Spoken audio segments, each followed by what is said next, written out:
CBS 뉴스는 CBS 홈페이지 cbs.co.kr이나 노컷뉴스 홈페이지 노컷뉴스.co.kr, 스마트폰 애플리케이션과 팟캐스트를 통해 다시 보고 들으실 수 있습니다.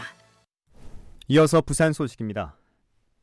부산시 공무원들이 매크로 프로그램을 악용해 초과 근무 수당을 부당하게 챙긴 사실이 잇따라 드러나자 행정안전부가 근무관리 시스템을 개선한 데 이어 근본적인 대책을 마련하고 있습니다. 공무원 조직 안팎에서는 제도 정비와 함께 자정 노력도 필요하다는 목소리가 나옵니다. 송호재 기자가 보도합니다. 부산시 공무원 2명이 매크로 프로그램으로 퇴근 시간을 조작해 수백만 원대 수당을 받아 챙긴 사실이 처음 드러난 것은 2021년 말입니다. 당시 시는 감사 과정에서 이들의 비위를 확인한 뒤 경찰에 고발했고 경찰도 수사 끝에 혐의를 확인했습니다. 사태는 일단락되는 것 같았지만 올해 감사에서 똑같은 수법의 비위가 또 드러나면서 다시 논란이 커지고 있습니다. 이번에는 공무원 5명이 지난해 1월부터 넉 달 동안 500만 원 상당의 수당을 부당하게 가져간 사실이 드러나 경찰에 고발됐습니다. 공무원 비위가 이어지자 행정안전부는 지난해 5월 지방 인사정보 시스템을 새로 만들어 전국 지자체에 배포했습니다.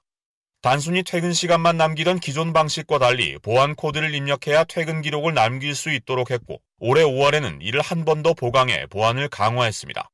최근에는 대대적인 근태 비위 관련 대책 마련에 나서 조만간 이를 공개할 예정입니다. 행정안전부 관계자입니다. 인트라넷 안에 이제 복무 기능이 저마다 있어가지고 미약했던 부분, 이제 더 이상은 그런 일은 이제는 발생을 안 할 걸로 보고 있는데 개선 방안 거의 다 만들어놔서 조만간. 이번 사건을 두고 공무원 조직에서는 그동안 초과 수당을 투명화하기 위해 기울인 노력이 물거품이 됐다는 반응이 이어졌습니다.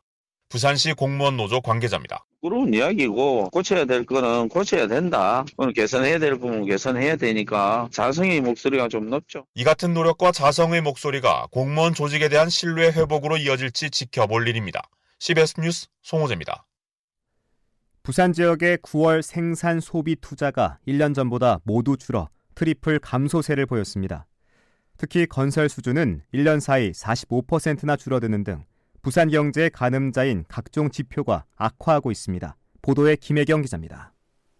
통계청이 발표한 9월 산업활동 동향을 살펴보면 부산 지역의 광공업 생산지수는 95.0이었습니다.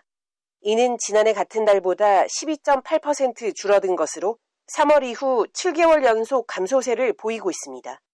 통계청은 부산 지역의 주력 산업이 모두 부진한 가운데 의료, 정밀, 광학이 54.3%, 전자부품과 컴퓨터가 41.5% 큰 폭으로 감소했기 때문으로 분석했습니다.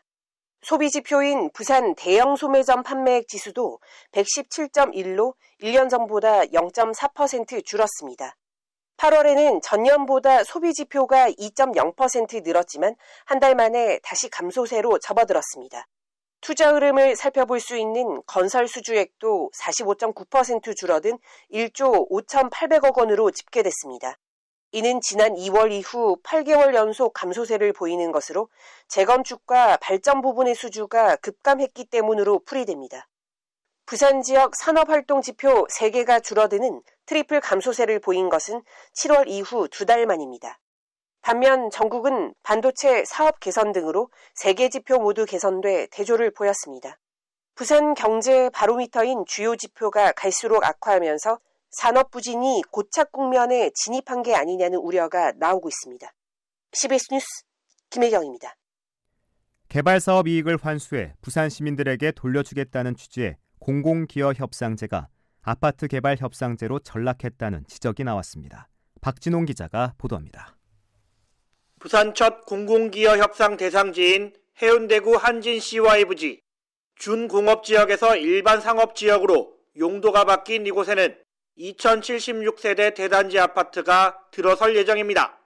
이처럼 부산 지역 공공기여 협상 사업부지 3곳은 모두 아파트 건설이 예정돼 있고 규모는 7,000세대가 넘습니다.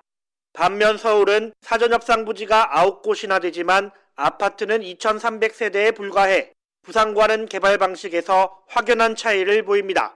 도환영 부산경실련 사무처장입니다. 서울 같은 경우는 다목적 채무시설이라든가 공업무시설, 하지만 부산 같은 경우는 공동주택이 아파트입니다. 아파트가 상당히 많은 비중을 차지하고 있고. 이처럼 공업지역을 주거상업지역으로 대거 용도 변경하면 일자리가 줄어 청년 인구 유출 등 부작용이 따를 수 있지만 이에 대한 대책은 사실상 없는 실정입니다.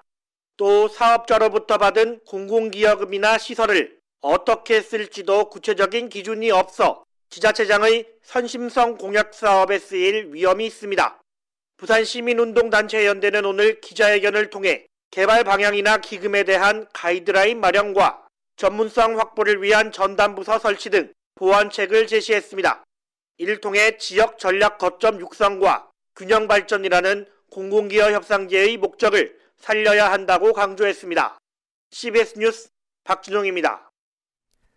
검찰이 부실 대출 혐의를 받는 부산의 한 새마을 금고에 대한 강제 수사에 나섰습니다. 부산지검 서부지청은 오늘 오전 특정 경제범죄 가중처벌법상 업무상 배임 등 혐의로 부산 북구의 한 새마을 금고에 대한 압수수색에 나섰습니다. 검찰은 해당 지점이 채무 불이행 상태인 기업 2곳에 90억 원 상당을 부실하게 대출한 혐의를 포착하고 수사 중인 것으로 알려졌습니다. 김해시는 부산과 경남 김해시를 잇는 부산-김해 경전철 일반 요금을 다음 달부터 2차례에 걸쳐 300원 올리기로 했습니다. 다음 달 우선 150원을 인상하고 내년 5월에 추가로 150원을 더 올리면 부산-김해 경전철 1구간 요금은 1,600원이 됩니다. 부산 지하철 요금에 이어 경전철 등 주요 교통 요금이 잇따라 인상되면서 서민 부담도 커질 것으로 전망됩니다. 정당 현수막 난립을 방지하는 법안이 국회 행정안전위원회 법안 소위를 통과했습니다. 행안위 법안 1소위는 어제 정당 현수막 개수를 읍면 동별 2개 이내로 제한하고 보행이나 교통안전을 저해하지 않는 장소에 설치하도록 하는 내용의 5개 광고물법 개정안을 의결했습니다. 부산과 인천 등 지자체들은 최근 정당 현수막을 규제하는 조례를 잇따라 제정했으나 상위법 개정이 이뤄지지 않아 효력 논란이 일었으며 개정안은 9일 본회의에서 의결될 예정입니다.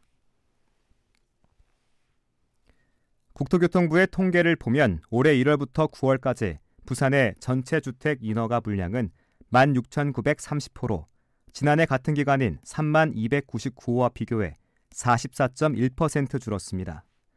인허가 실적이 낮으면 몇 년 뒤 주택 공급 부진으로 이어질 수 있어 주택 수급에 악영향이 예상됩니다.